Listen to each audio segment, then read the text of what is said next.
Tyler had always prioritized outward appearances. For him, status was the be-all and end-all. Cars, sneakers, watches, anything that glittered and screamed wealth drew him in.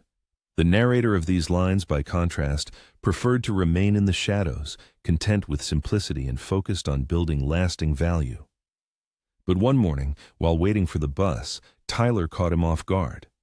Instead of a simple chuckle or an eye roll, he unleashed a torrent of humiliation on his brother in front of strangers. "Are you serious, Evan? Taking the bus? What kind of grown man does that?" His voice boomed for everyone to hear.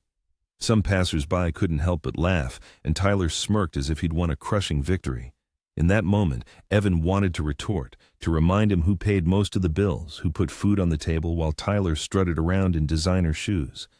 But he remained silent, allowing his brother to dig himself deeper and deeper into a pit of self-congratulation and mockery. Tyler had no idea that the bus driver, standing just a few feet away, had already received instructions. And when the bus arrived at its final stop, Tyler's laughter caught in his throat.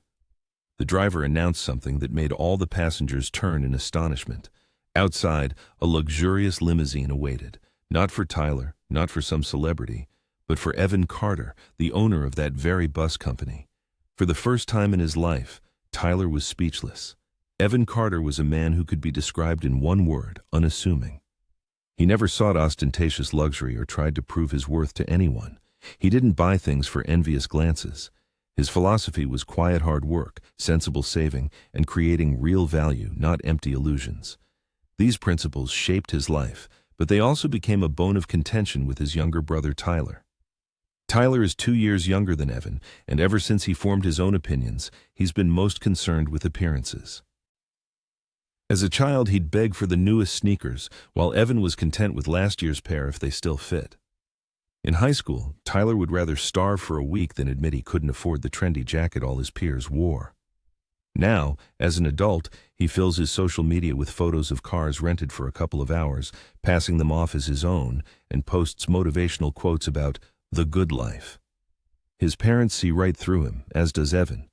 But Tyler thrives on attention. He craves for people to look at him and think he's successful, even if it's all just smoke and mirrors. Robert and Diana Carter, the brothers' parents, raised them with strong moral principles. Their father, a man of quiet dignity who worked 30 years in construction, always said that a man's worth isn't measured by the loudness of his claims, but by the consistency with which he fulfills his duties. Their mother, on the other hand, softer and more peace-loving, always tried to smooth over conflicts between the brothers. She knew about Tyler's penchant for showing off, but loved them both equally, and hoped that one day Tyler would find humility. It's true that Evan was once a little like Tyler, seeking attention and recognition, but life taught him that the surest way to earn respect isn't to demand it, but to live in a way that makes it a natural outcome. After high school, instead of chasing prestige, Evan took a job at a small bus company his father had invested in many years ago.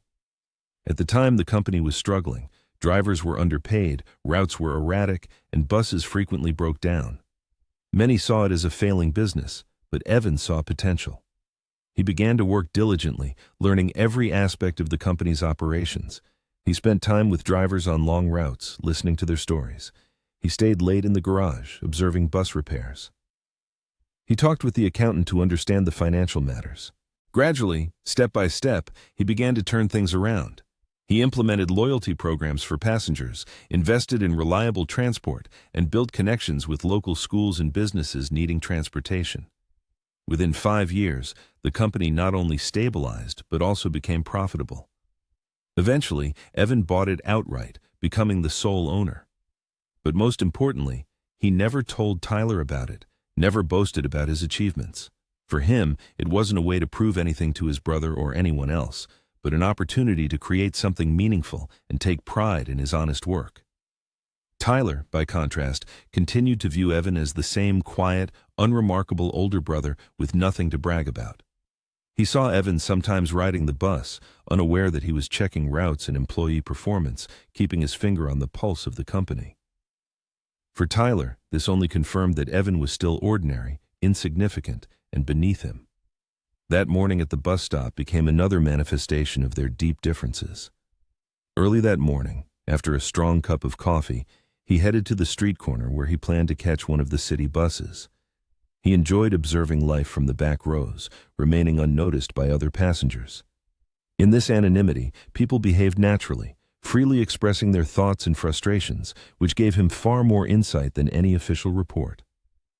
While waiting at the stop, he saw his brother Tyler's car pull up, music blaring from its open windows. Tyler, spotting him, broke into a smirk, as if he'd just witnessed a comedic show. Jumping out of the car, still laughing, he blurted out, "Evan, are you kidding? The bus? At your age? That's just ridiculous. You're 27, and you're still taking public transport as if you have nothing."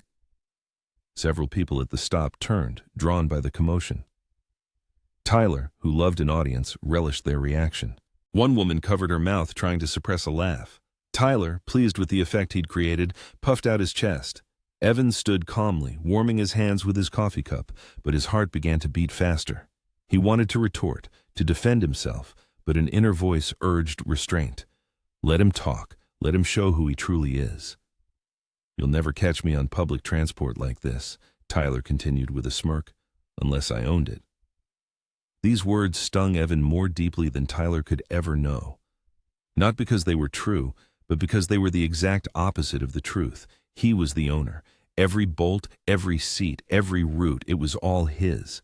The bus company Tyler mocked gave him independence, purpose, and security for the future. In that moment, Evan saw in his brother not just arrogance, but a man measuring his worth by false metrics, believing respect could be bought with expensive cars and designer clothes. He understood that life would sooner or later teach Tyler a lesson, and the only question was whether it would be a gentle nudge or a crushing blow. When the bus arrived and the driver opened the doors, Evan silently stepped inside. Tyler dramatically shook his head, laughing for his small audience. He considered himself the victor, unaware that the story was just beginning, and its ending would silence him. Recalling the incident, Evan knew that Tyler's taunts at the bus stop could have simply been ignored. Strangers would have laughed and forgotten about it as soon as they boarded the bus. He could have walked away, let the moment pass, and not looked back. But with Tyler, things were always more complicated. He had a way of turning one barb into an entire performance. By that evening, the story was already being discussed in their home kitchen. His mother was setting the table, humming softly, when Tyler burst in with the energy of someone who had something to brag about. "You won't believe what I saw today," he declared loudly, plopping into a chair like a conqueror. Evan froze in the doorway, watching his mother's face light up with anticipation. She probably hoped to hear good news, perhaps about a job offer or some achievement. She wanted to believe that Tyler was changing. "What happened?" she asked, placing a bowl of salad in the center of the table. Tyler smirked. "Your older son was waiting at the bus stop like a teenager. Can you imagine? 27 years old and still taking the bus. Mom, it's an embarrassment." His mother's smile faded. She turned to Evan, her eyes showing concern, not shame, but a fear that her sons would start arguing again. "Evan, is that true?" "Yes," he simply replied, pulling out a chair. "I took the bus this morning." Tyler laughed again, louder this time, hoping to provoke his brother. "See, he admits it. He actually thinks that's normal. I swear, Mom, sometimes I wonder if Evan even wants to achieve anything. Everyone else is moving forward, but he's stuck in the past, waiting at bus stops as if it were some kind of hobby." The moment that dismissive, "just a hobby," was uttered, their father walked into the room, wiping his hands with a towel after working in the garage. Glancing at me, then at Tyler, he shook his head disapprovingly. "What's wrong with a bus? It's transportation. It gets you where you need to go." Tyler rolled his eyes as if he'd heard something unbearably foolish. "Dad, you don't understand. People look at you differently when you get off a bus. It doesn't command respect. It screams poverty and insignificance." His father, settling into his favorite armchair, firmly countered, "Respect doesn't depend on what you drive. It depends on how you live. I was respected for going to work every day, not for what car was in my driveway." But Tyler wasn't giving up. That's an outdated view of the world. In the modern world, image is everything. If you don't look successful, no one will believe you are. That's why I always try to look my best, and Evan, with his appearance, just makes us look bad. These words stung me more deeply than I wanted to admit. It wasn't just random passers-by at the bus stop anymore. It was my own brother, sitting at the same table with our parents, painting me as a failure. Mom tried to smooth things over. "Tyler, that's enough. Your brother works hard, you know that." Tyler leaned back in his chair, arms crossed, a self-satisfied smirk on his face. Hard work means nothing if you have nothing to show for it. Silence fell in the room. Disappointment etched itself onto Dad's face. His jaw tightened, but he remained silent. Mom lowered her gaze to her plate. I sat, my food untouched, fighting the urge to defend myself, to tell them about everything I had achieved, about every decision I had made, about every dollar I had reinvested in the company. I wanted to shout that without me, those very buses Tyler mocked wouldn't even be running, but I held back, knowing that an argument would only fuel his arrogance. Tyler would twist my words, mock my explanations, and turn the truth into another joke. I needed a different way to handle this. In the following days, the taunts didn't stop. Tyler missed no opportunity to needle me. Walking into the living room, I'd hear his smirks. "So, what time is your personal chauffeur, Mr. Bus Driver, picking you up tomorrow?" If Mom asked me to go to the store, he'd inevitably interject, "Careful, Evan, don't miss your bus. The whole city is counting on you." He wasn't shy about teasing me, even in front of his friends. One Saturday, I happened to run into him downtown. He was leaning against a rented sports car with two friends, pretending it was his own. Spotting me, he broke into a wide smirk. "Guys, this is my brother," he said, slinging an arm around my shoulders. "If you ever need a discount on bus fare, he's your man. He probably has the best seat reserved." His friends roared with laughter, and though I forced a smile, a wave of humiliation washed over me. Each of his words wounded me deeper, not because I believed him, but because it was so easy for him to put me down to elevate himself in the eyes of others. That night, tossing and turning in bed, I pondered my options. I could tell him the truth, lay all my cards on the table and silence him once and for all. But part of me wanted more than just to silence him. I wanted him to learn a lesson from this situation. I wanted him to understand that respect couldn't be bought or faked, that true success didn't require grand declarations. So I decided to let him continue to talk, to mock, to believe in his superiority. And when the time came, he would see the truth with his own eyes, not because I would tell him, but because life itself would show him. The next time he wanted to laugh at me over a bus, the last word wouldn't be his. The more Tyler mocked me, the clearer it became that words alone wouldn't change him. If I tried to have a heart-to-heart with him, he'd roll his eyes and call me a bore. If I tried to expose his lies in front of his friends, he'd turn it into another joke. My brother wasn't just ignoring lessons, he was rebelling against them. The only way he would ever understand was if the truth hit him in such a way that he couldn't deny it. This thought came to me late one night as I was reviewing schedules in my office.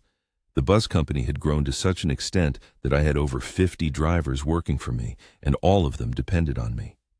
I was sitting at my desk, going over route sheets and ensuring each stop met demand, when one particular Saturday route caught my attention.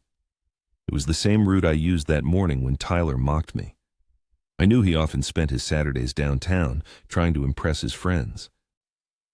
I also knew that sooner or later he would see me there again. This thought sparked an idea. I called Mr. Jacobs, one of my most reliable drivers. He had been with the company since the beginning, even before I owned it. He was loyal, respectful, and sharp enough to know when to keep quiet.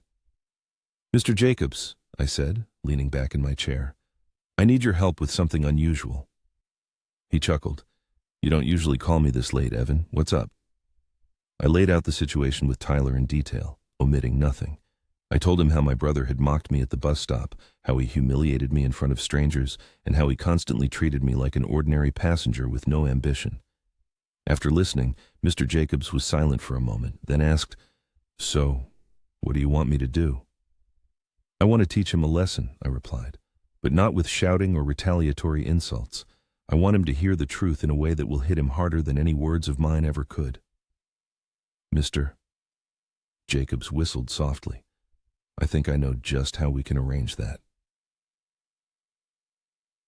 We spent the next half hour devising a plan. The idea was simple, but the impact would be unforgettable. Every Saturday, Evan followed his usual routine. He knew Tyler wouldn't miss an opportunity to mock him, but this time, when the bus arrived at the central station, something special would happen.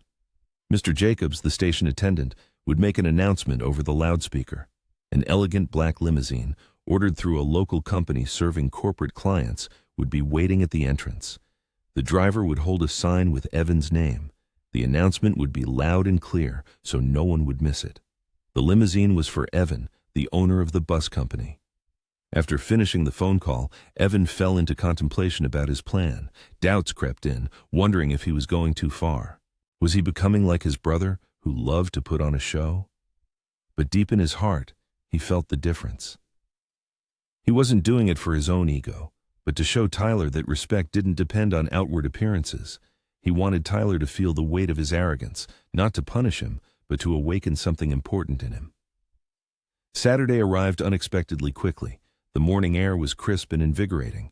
Evan put on a simple shirt and jeans, avoiding anything flashy, and headed to the bus stop as usual. He held a cup of coffee and tried to maintain a calm expression, though inside his heart beat faster with anticipation. Soon, Tyler appeared, not alone, but in the company of two friends. They were chatting and laughing animatedly about something until they noticed Evan. Seeing him, Tyler broke into a smirk. "Unbelievable," he said loudly, nudging his friend.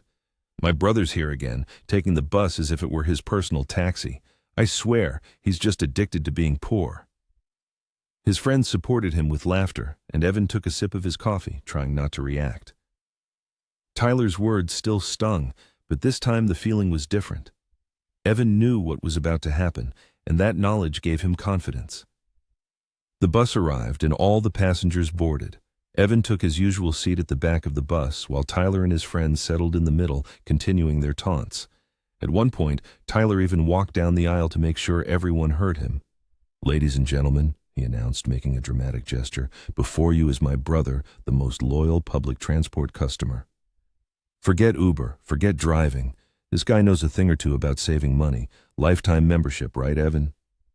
Some passengers offered polite smiles, but most chose to ignore him. Evan met his gaze for a moment, then turned away without saying a word. This only fueled Tyler's laughter. The bus continued its journey through the city. Evan looking out the window, watching the familiar streets pass by, but his thoughts were focused on the upcoming moment. Each jolt, each stop, each passenger entering or exiting brought him closer to the central station. He felt a growing tension in his chest. He wasn't nervous, but resolute. Finally, the bus began to slow, approaching the station. And there it was, the elegant black limousine, waiting at the curb, gleaming in the morning sun. The driver stood beside it, holding a white sign with a clearly written name, Evan Carter. Tyler and his friends hadn't noticed anything unusual yet. They continued to laugh and whisper. But Mr. Jacobs cleared his throat, took the microphone, and spoke in a confident voice. "Ladies and gentlemen," he announced, and his voice echoed through the bus. "Thank you for choosing our company today. Upon arrival at the final station, I'd like to make a special announcement. The limousine waiting outside is reserved for Mr. Evan Carter, the owner of this very bus company. On behalf of our entire team, we extend our gratitude for your continued support." The bus fell silent, heads turned, eyes widened in surprise. In that moment, Evan knew his brother's world had just changed forever. Mr. Jacobs's words, like a clap of thunder, reverberated through the bus. Passengers, intrigued by the unexpected announcement, began to look around for the mysterious person deserving such significant support. Their gazes finally focused on Evan, sitting discreetly at the back of the bus. A wave of astonishment and disbelief washed over people's faces. Tyler's friends, who had been roaring with laughter moments before, suddenly fell silent, their faces expressing extreme confusion. They turned to their leader, awaiting an explanation. Tyler seemed to lose his footing. His self-satisfied smirk vanished instantly, replaced by a pale shock. His gaze darted in confusion from Evan to the driver holding the sign with his name, and back again. Evan slowly rose, feeling the piercing stares upon him. For the first time, he felt no desire to shrink from the attention. He moved confidently down the aisle, his steps firm and deliberate. Tyler, frozen in place as if paralyzed, stammered, "Wait," his voice trembling. He was talking about you? Evan met his gaze, his face calm and assured. That's right, about me. The bus doors swung open, letting in the bright sunlight. Outside, a luxurious limousine awaited with its driver ready to perform his duties. Passengers shifted in their seats, exchanging whispers. Some smiled, relishing the unexpected turn of events they hadn't anticipated witnessing. Others looked at Evan with newfound respect, nodding to him as he passed.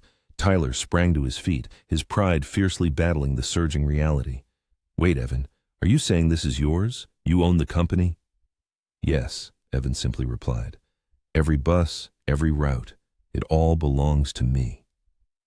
Silence reigned for a moment. The weight of the truth pressed down on everyone present in the bus. Tyler's friends exchanged awkward glances, their recent laughter replaced by quiet whispers. Mr. Jacobs nodded slightly to Evan from his seat, his eyes gleaming with satisfaction. Tyler made another attempt, his voice weaker than before. Why didn't you say anything? Why didn't you tell me? Because there was no need, Evan replied. Success doesn't need validation. It doesn't require a show. True respect isn't earned by pretense, but by hard work and staying true to yourself. Evan saw his words wound Tyler more deeply than any insult. He swallowed hard, glancing nervously at his friends, who were now whispering among themselves, clearly questioning everything they knew about him. Evan stepped off the bus, and the driver immediately opened the limousine door for him. The moment felt surreal, not because Evan craved attention, but because the truth had finally prevailed. He wasn't just a passenger to be mocked. He was the man behind this entire transit empire. Before getting into the limousine, Evan turned to Tyler. Tyler stood on the top step of the bus, his face expressing a mixture of shock, shame, and dawning realization. He opened his mouth trying to say something, but the words caught in his throat. Next time, Evan said in a level voice, don't judge people by appearances, especially your brother. With those words, he settled into the limousine. The door softly closed behind him, sealing that momentous occasion. As the car pulled away, Evan looked out the window. Tyler was still standing there, surrounded by his friends, but their laughter had died down. His jaw was slightly agape, his eyes fixed on the limousine disappearing into the traffic. For the first time, Tyler, always ready with a witty remark and turning every situation into a stage for his ego, was utterly silent. Inside the limousine, Evan leaned back into the leather seat. A wave of relief washed over him, not because he had humiliated his brother, but because justice had prevailed. He didn't need to argue, defend himself, or stoop to Tyler's level. Reality had done all the talking for him, and as he sat there, he realized something else. This moment wasn't just important for him. It was for anyone who had been underestimated, laughed at, or judged unfairly because they didn't fit someone else's narrow definitions of success. It was a reminder that true strength doesn't shout. It doesn't boast. It doesn't need to prove itself to those unwilling to listen. It simply stands firm until the world can no longer ignore it. As the limousine turned the corner and the bus station disappeared from view, Evan closed his eyes and allowed a profound sense of satisfaction to settle in his soul. The lesson had been taught, and Tyler would never forget it. That evening at dinner, the atmosphere in the Carter home was different. The table was set as usual, with Mom's fried chicken at the center and bowls of potatoes and vegetables on the side. But instead of laughter and lively conversation, silence filled the room. Tyler sat across from Evan, unusually quiet, staring at his plate. The arrogance he had worn like armor for years had finally cracked deeply. A palpable rift had formed between the brothers. A mother's heart knows, and she was the first to notice something was amiss. Her gaze darted anxiously between her sons, her brows furrowed in concern. "Is everything all right?" she asked with gentle care, setting down her cutlery. Their father cleared his throat, his gaze fixed sternly on Tyler. "Your mother is speaking to you." Tyler visibly flinched, his usual bravado evaporated. Finally, he looked up at his brother, and for the first time in years there was no trace of mockery in his eyes, only embarrassment and shame. "I didn't know," he said softly. "I had no idea the company was yours. I thought you were stuck." In response, he met a calm, probing gaze. "You never bothered to ask, Tyler. You jumped to conclusions. You judged by the cover, without seeking to know what was inside, what I was striving for. You cared more about appearances than the true state of things." He swallowed hard, nodding guiltily. "You're right. I was wrong. I shouldn't have acted that way." The sincerity in his voice was disarming. Tyler wasn't known for admitting his mistakes, and these words felt like a release from a years-long burden. For years, he had carried the bitterness of perceived rejection from his own brother. And now, it seemed, the lesson had been learned. Their father leaned back in his chair, his face expressing stern pride. "Success isn't measured by loud laughter or flashy appearances. It's found in hard work, humility, and respect earned through actions. Your brother has proven that. You should learn from him." Their mother gently placed her hand over Tyler's. "Respect starts at home," she said softly. "If you can't respect your own brother, how can you respect anyone else?" Tyler nodded again, his shoulders slumped as if the burden of his struggle had left him. "I understand now. I truly do." Dinner continued in silence, each person lost in their own thoughts, but the atmosphere had changed. The tension that had long hung in the air dissipated, replaced by a new feeling, understanding. Later, alone in his room, he relived the day's events. The luxurious limousine, the driver's words, the astonishment on Tyler's face when the truth came out. It all replayed in his mind like movie scenes. But what struck him most wasn't the feeling of superiority from Tyler's stunned expression. The main impact was the lesson this moment taught, not just for his brother, but for himself too. For Tyler, it was a sobering reminder that appearances can be deceiving, and arrogance inevitably crumbles under the weight of truth. For Evan, it was a testament to the power of patience. He held his emotions in check, endured the mockery, and in the end, the truth prevailed without a single word of defense. Life often tempts us to retaliate blow for blow, insult for insult, to prove our point by shouting. But this day taught him that sometimes the strongest response is no response at all. Quiet confidence in oneself and one's values is far more persuasive than any argument. Falling asleep that night, he felt a peace he hadn't known in a long time. Perhaps Tyler would stumble again. Perhaps he would chase fleeting values for a while longer. But Evan knew that something inside him had changed. He had seen firsthand the difference between appearance and substance, and this lesson he would remember for a lifetime. To anyone who hears this story, he would advise, never let others' laughter or judgment define who you are. People will always find a reason to mock what they don't understand. But if you stay true to yourself, work hard, and let your actions speak for themselves, a day will come when the truth will silence all doubts. That day at the bus stop wasn't just a triumph over his brother. It was a testament to himself that humility, patience, and perseverance carry far more weight than pride, and that success couldn't be taken away. This is a story about a brother who laughed at him for taking the bus, unaware that he owned the entire transit company. It wasn't about revenge, but the realization that true respect isn't bought with outward glitter. It's built in silence through patience, perseverance, and humility.